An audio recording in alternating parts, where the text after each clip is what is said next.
Selamat datang di Yasha Indra Channel. Kali ini kita akan melanjutkan video yang kemarin membahas materi seputar bahasa pemrograman Python.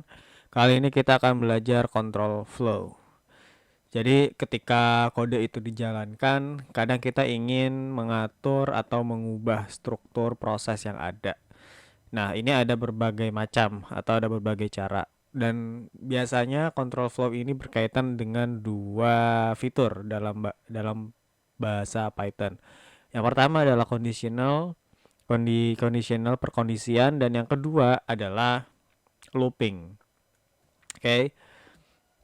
Yang pertama adalah looping. Kita akan belajar dari pengkondisian dulu ya, perkondisian atau condition. Misalkan saya bikin pengkondisian yang sangat sederhana ya. Misal saya bikin variabel baru namanya X yang memiliki nilai 10. Jika X lebih besar daripada 5, maka munculkan pesan yang mengatakan X lebih dari 5. Selain itu, cetak pesan X kurang dari 5. Nah, ini kan bentuk pengkondisian yang sangat sederhana, yang sangat tradisional, yang sering kita gunakan. Nah, ketika kita jalankan, ya, ini akan muncul pesan seperti ini. Nah, ada waktu atau ada kasus di mana kita kadang nggak mau menuliskan perkondisian seperti ini. Kita pengen secara singkat, kita ingin secara satu baris saja. Bisa ya.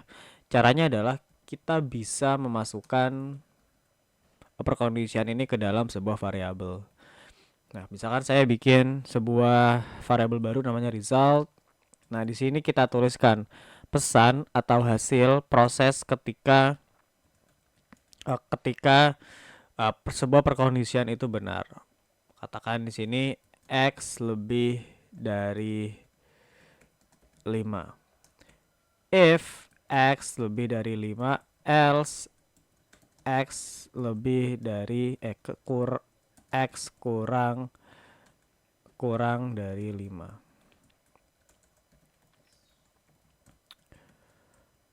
Ya.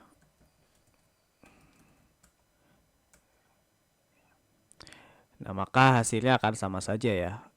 Jika saya ini ubah menjadi 1, maka hasilnya pun juga akan sama ya. Yang ini dari perkondisian yang menggunakan blok ya, menggunakan blok if else, sedangkan yang ini menggunakan perkondisian yang satu baris atau biasa kita kenal dengan nama ternary condition, ternary atau ternary conditional.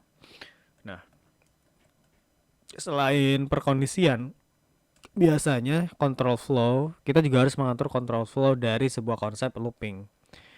Ya. Ini kita komentari aja. Nah, kalau looping, kita bikin looping yang paling sederhana ya. Misalkan saya punya sebuah variabel baru yang bernilai 0. Oke. Saya di sini menggunakan kode while selama y itu kurang dari 5, maka print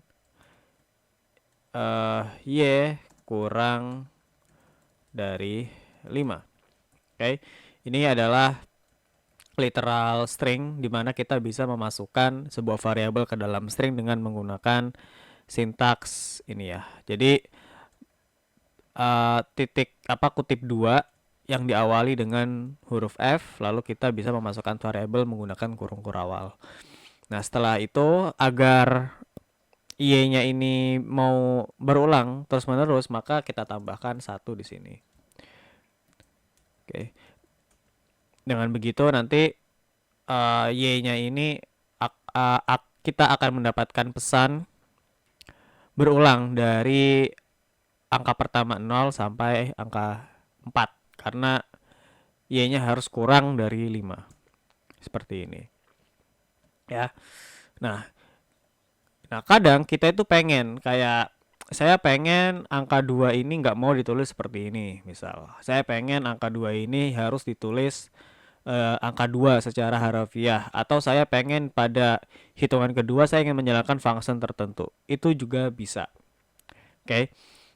Caranya kita menggunakan range. Jadi for in range, karena ini range-nya katakan di sini kita 5 ya, tapi kita mungkin pengen 10 ya.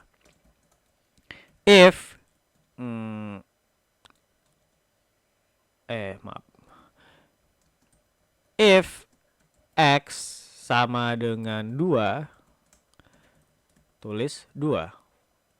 Lalu kita masukkan continue.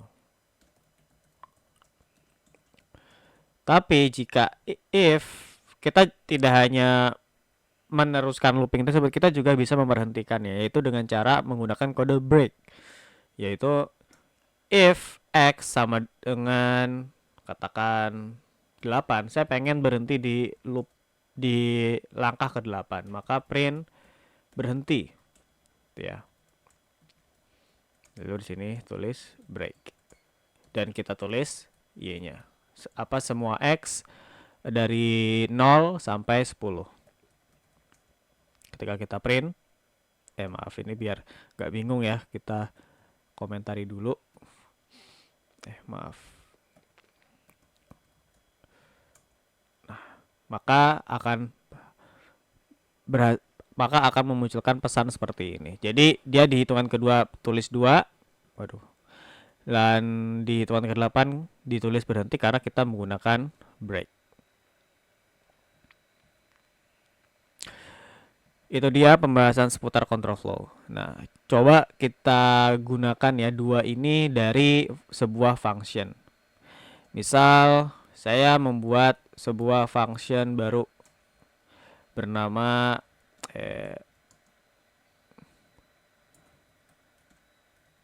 tulis 2 atau can write message.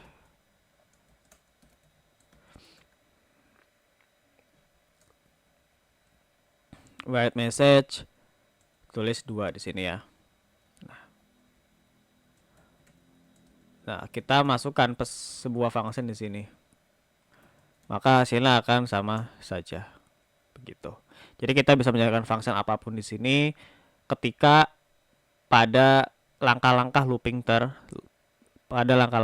tertentu. Itu saja pembahasan seputar control flow. Semoga bermanfaat. Kita akan lanjut ke materi selanjutnya.